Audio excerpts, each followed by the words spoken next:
दोस्तों, हर कोई लक्षद्वीप नाम के इस इलाके के बारे में जानना चाहता है कि आखिर ये इलाका कैसा है, कहाँ पर पड़ता है, ये कोई देश है या फिर कोई राज्य है, यहाँ पर रहने वाले लोग कौन है और अचानक से पूरी दुनिया में इसके चर्चाओं में आने की वजह क्या है।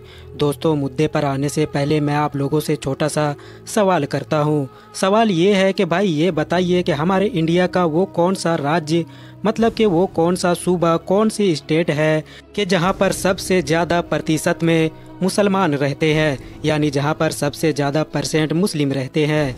मुझे उम्मीद है कि आप में से ज़्यादातर लोगों का जवाब होगा जम्मू कश्मीर, मगर ये जवाब गलत है क्योंकि सही जवाब है लक्षद्वीप। यहाँ की टोटल आबादी की 96% मतलब कि 96% लोग वो है कि जो इस्लाम धर्म को फॉलो करते हैं। इस गलत फहमी की एक वजह ये भी है क्योंकि ज़्यादातर लोग अभी लक्षद्वीप से फैमिलियर ही नहीं है और जानकारी ना होने की वजह से जब कभी उनके सामने से ये नाम गुजरता है तो उनको लगता है कि शायद मालदीव्स की तरह ये भी समंदर में पड़ा हुआ कोई ऐसा इलाका है कि जो अपने आप में ही अलग देश है। लेकिन दोस्तों, ये तो भारत का ही एक यूनियन टेरेटरी है, वो भी सबसे छोटी यूनियन टेरेटरी है। 32 से 33 किलोमीटर का पूरा एरिया, जिस पर 64 से 65 हज़ार लोग रहते हैं और वो भी 96% के करीब सिर्फ और सिर्फ मुस्लिम लोग। 32-33 किलोमीटर का ये छोटा सा एरिया भी कोई प्लेन ज़मीन नहीं है, बल्कि ये तो उन छोटे छोटे टापुओं से मिलकर बना है कि जो समुंदर में अलग अलग बिखरे पड़े हैं। लोकेशन के एंगल से बात करें तो भारत के बिल्कुल साउथ में जो समुद्र से लगी हुई केरला नाम की स्टेट है, उससे अगर आप लोग समुद्र का 200 से 400 किलोमीटर का लंबा सफ़र तय करेंगे, तब जाकर आप लोगों को ये सारे टापू मिल जाएंगे कि जिनको मिलाकर लक्षद्वीप का नाम दिया जाता है। अब आप में से ज़्यादातर लोगों के दिमाग में वही सवाल उठ रहा होगा कि जो सवाल पिछले 2-3 दिन से सोशल मीडिया पर सबसे ज़्यादा लोगों की तरफ से पूछा जा रहा है। वो सवाल ये है कि आखिर समुद्र में इतनी दूर पर मौजूद ये इलाका भारत का हिस्सा कैसे बन गया। और उससे भी बड़ा सवाल तो ये है कि आखिर इतनी दूर पड़े इलाके में मुसलमानों की इतनी आबादी कैसे आ गई, क्योंकि भारत के बाकी इलाकों में तो मुसलमानों की इतनी आबादी कहीं नज़र नहीं आती है।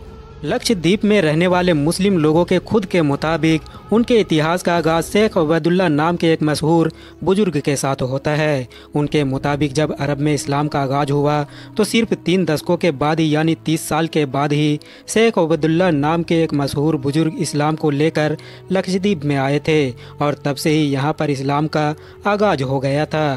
फिलहाल आगे बढ़े तो 11वीं सदी आते आते इस पूरे इलाके पर भी चोला डायनेस्टी का राज हो गया था और वो लोग इस पूरे इलाके को अपने जहाज़ों के पोर्ट के तौर पर इस्तेमाल किया करते थे। 15वीं सदी के बिल्कुल आखिर में जब वास्को डी गामा भारत आया तो बड़ी तेजी के साथ बाकी पुर्तगाली लोग भी भारत आना शुरू हो गए। गोवा समेत इस पूरे एरिया पर जब उन्होंने कब्जा किया तो लक्षद्वीप के इन सारे द्वीपों को भी अपने कॉलोनी बना लिया और उन्होंने कुछ टापुओं पर बहुत सारे किले और चर्च बनाना भी शुरू कर दिए। मगर यहाँ की मुस्लिम पॉपुलेशन ने उन लोगों का खुलकर विरोध किया और जिसकी वजह से अगले इस कुछ सालों के बाद यानी 1540 तक उन लोगों को ये पूरा इलाका खाली कर भागना पड़ा। दिलचस्प बात तो ये है कि 1787 के दौर में एक वक्त ऐसा भी आया कि जिस पूरे इलाके पर टीपू सुल्तान का राज हुआ करता था। फिलहाल अब आते हैं 1947 के दौर में, जब अंग्रेजों से भारत को आज़ादी मिली तो साथ ही इंडिया पाकिस्तान का पार्टीशन भी हो गया। अरे भी इस चीज़ को लेकर भी बहसबाजी चल रही थी कि आखिर कौन सा इलाका, मतलब कौन सा सूबा इंडिया के साथ रहेगा और कौन सा पाकिस्तान की तरफ जाएगा। से तो लक्षद्वीप के बंटवारे का कोई सवाल ही नहीं था, क्योंकि ये तो पहले ही मद्रास के ही अंडर में आया करता था और वहीं से कंट्रोल हुआ करता था। मगर तभी अचानक से पाकिस्तान के फाउंडर यानी कि मोहम्मद अली जिन्ना की इस पर नज़र पड़ी। वो इसलिए क्योंकि लक्षद्वीप ज़बरदस्त जगह पर मौजूद है।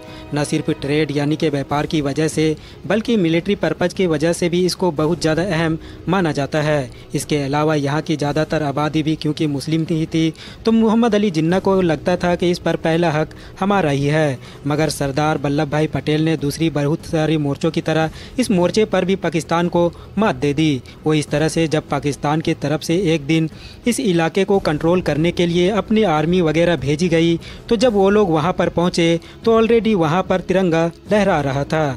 कुछ रिपोर्ट्स में ये तो भी बताया गया है कि अगर पाकिस्तान की फ़ौज उस दिन आधा घंटा पहले पहुँच गई होती तो शायद इस इलाके पर इंडिया का नहीं बल्कि पाकिस्तान का कंट्रोल होता, क्योंकि पाकिस्तान से सिर्फ आधा घंटा पहले ही इंडिया पहुंचने में कामयाब हुआ था। आखिर में रहा सवाल इस बात का कि अचानक से भारत में और दुनिया भर के दूसरे इलाकों में लक्षद्वीप के इतनी ज़्यादा चर्चाएं क्यों होने लगी है। तो इसका जवाब है भारत के प्रधानमंत्री नरेंद्र मोदी का वो लक्षद्वीप दौरा कि जो उन्होंने अभी सिर्फ 2-3 दिन पहले किया है।